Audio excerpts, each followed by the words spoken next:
Dans cette vidéo, nous allons tenter de répondre à la question suivante. La monnaie est-elle neutre?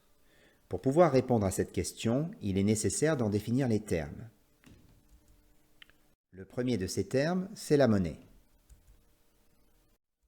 La monnaie, ce sont des moyens de paiement mis à disposition des ménages et des entreprises pour acheter des biens, des services, des machines, des actifs et payer les salaires de la main-d'œuvre.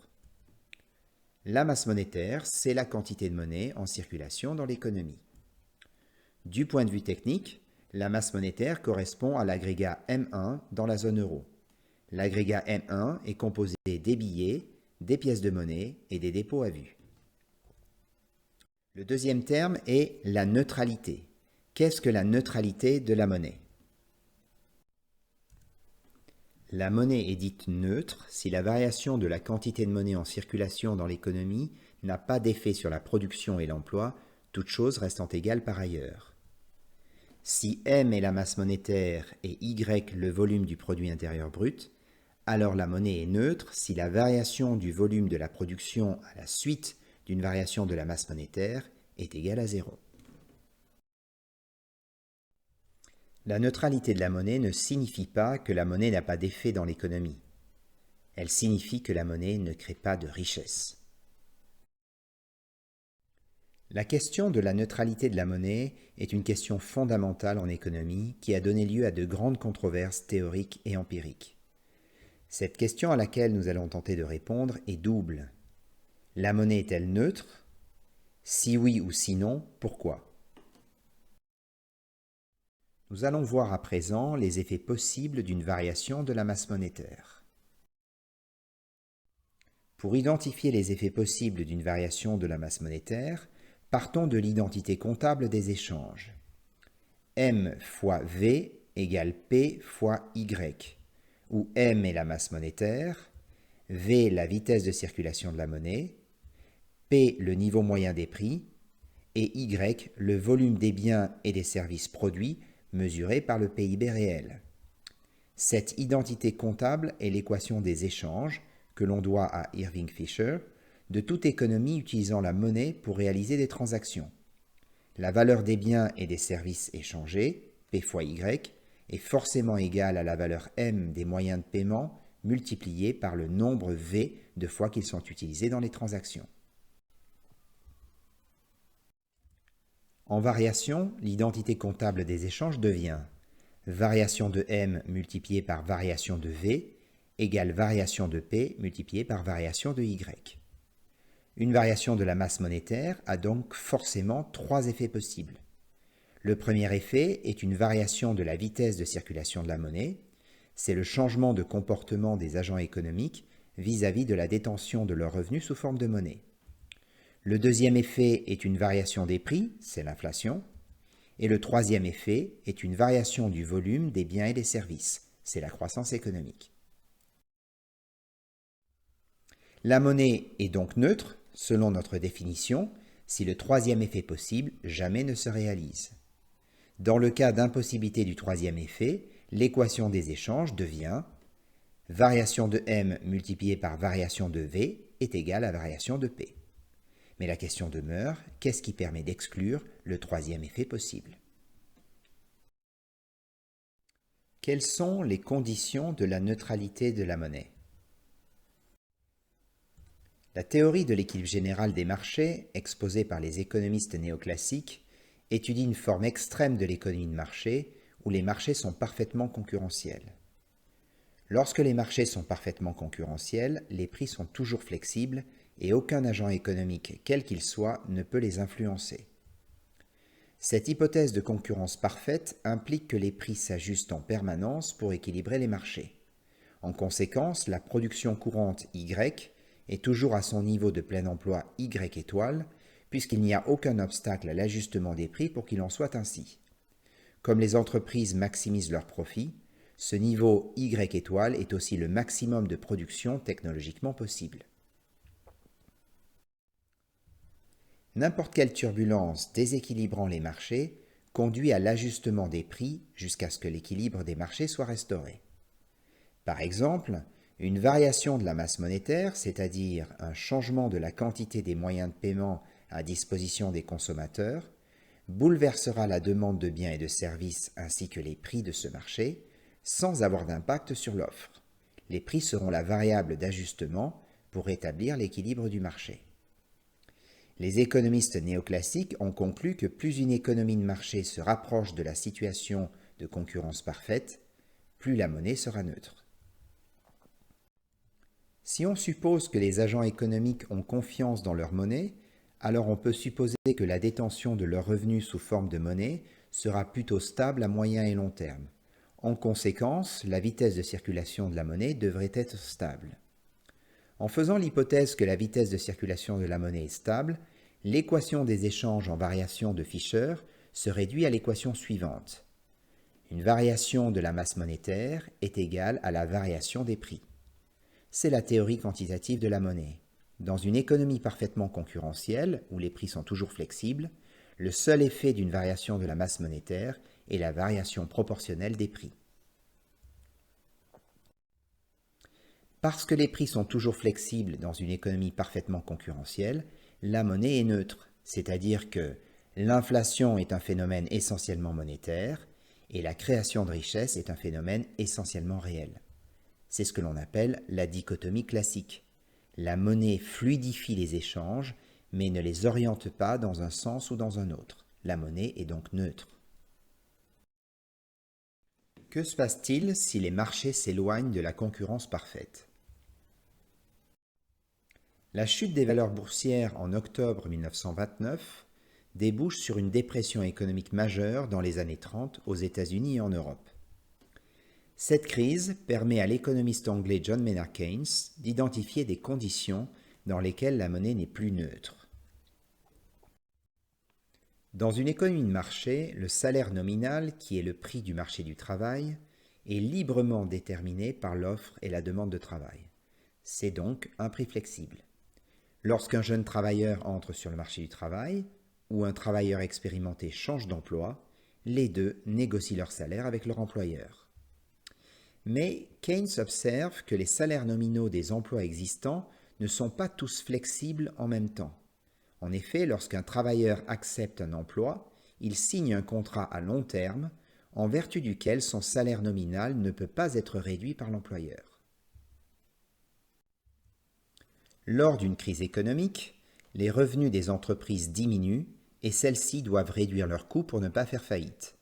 Cependant, en raison des contrats de travail à long terme comme on vient de le voir, les entreprises ne peuvent pas diminuer les salaires de leurs employés.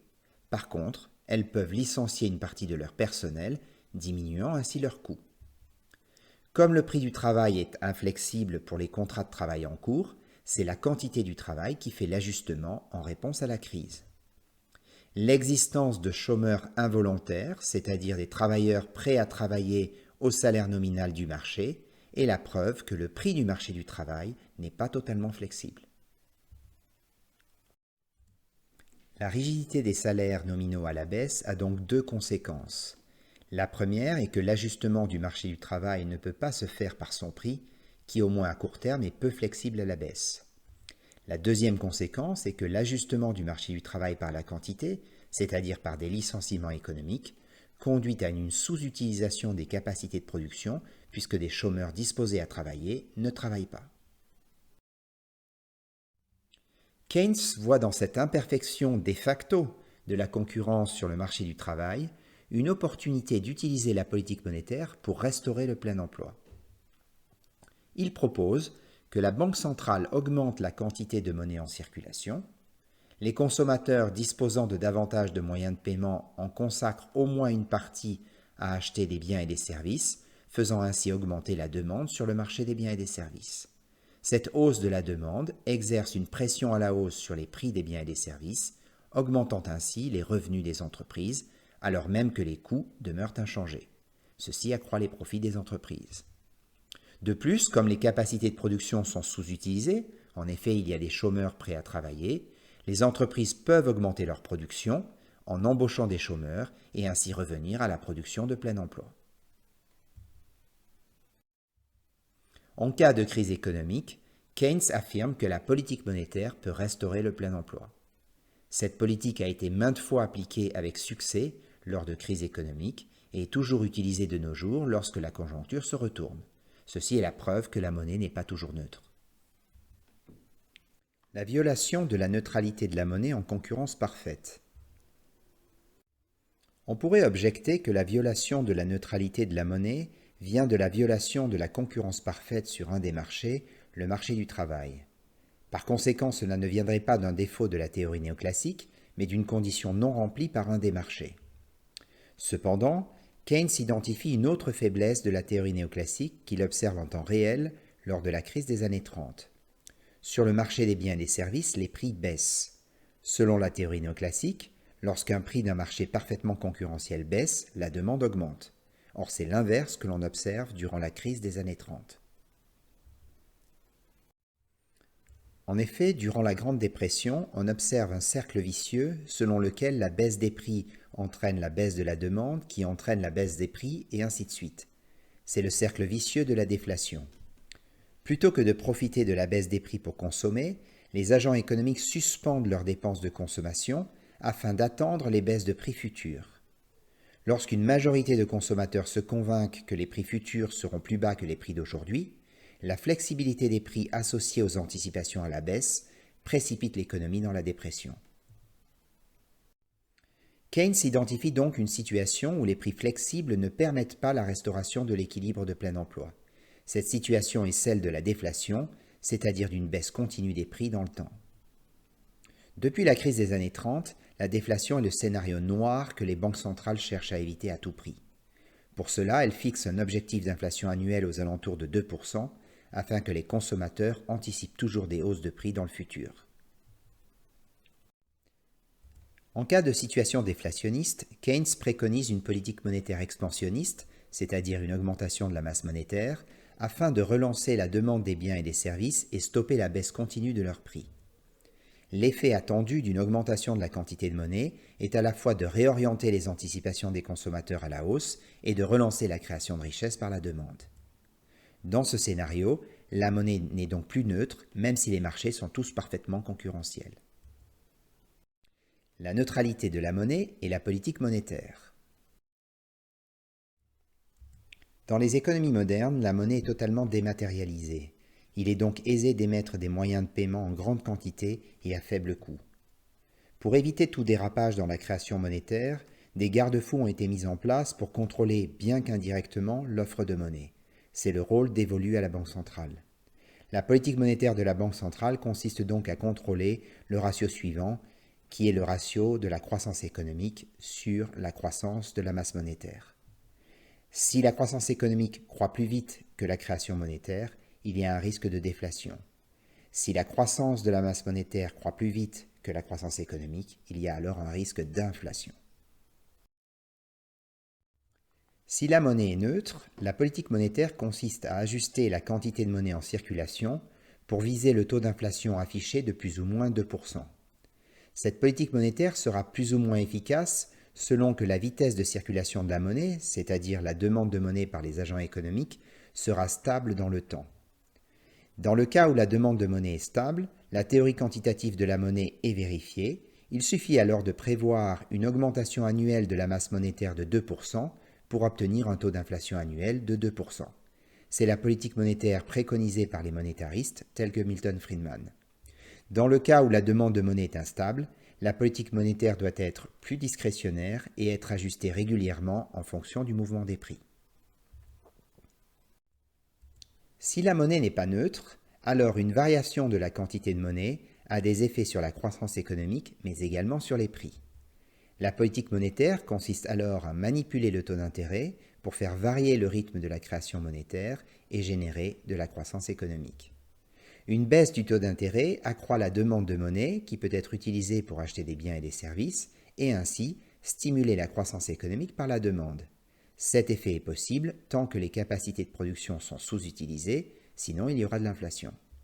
Une hausse du taux d'intérêt aura pour effet de ralentir la consommation et donc la croissance économique et ainsi exercer une pression à la baisse sur les prix. Même lorsque la monnaie n'est pas neutre, il n'y a pas de garantie que la politique monétaire via le taux d'intérêt soit toujours efficace. Elle peut être inefficace si les agents économiques utilisent le surplus de monnaie non pour consommer, mais pour épargner. Dans ce cas, la création monétaire n'a pas d'effet sur la croissance économique, ni sur les prix, mais a un effet sur l'inflation des valeurs mobilières. Elle peut être inefficace lorsque le taux d'intérêt est proche ou égal à zéro, puisque les agents économiques ne peuvent anticiper à l'avenir au mieux qu'un maintien du taux zéro, au pire qu'une hausse du taux. C'est la trappe à liquidité, l'angle mort de la politique monétaire où la création monétaire n'a d'effet ni sur la croissance économique, ni sur les prix. Pour retrouver de l'efficacité, la Banque centrale peut recourir à des mesures non conventionnelles, comme le quantitative easing, qui est l'achat d'actifs à long terme directement par la Banque centrale, ou la monnaie hélicoptère, qui est la distribution de moyens de paiement par la Banque centrale directement aux consommateurs. Finalement, la monnaie est-elle neutre? Aujourd'hui, les économistes s'accordent à dire que la monnaie n'est pas neutre à court terme. La politique monétaire a donc des effets sur la production et l'emploi à court terme. En revanche, ils considèrent que la monnaie est neutre à long terme. Une politique monétaire expansionniste durable provoquera in fine une hausse de l'inflation à long terme.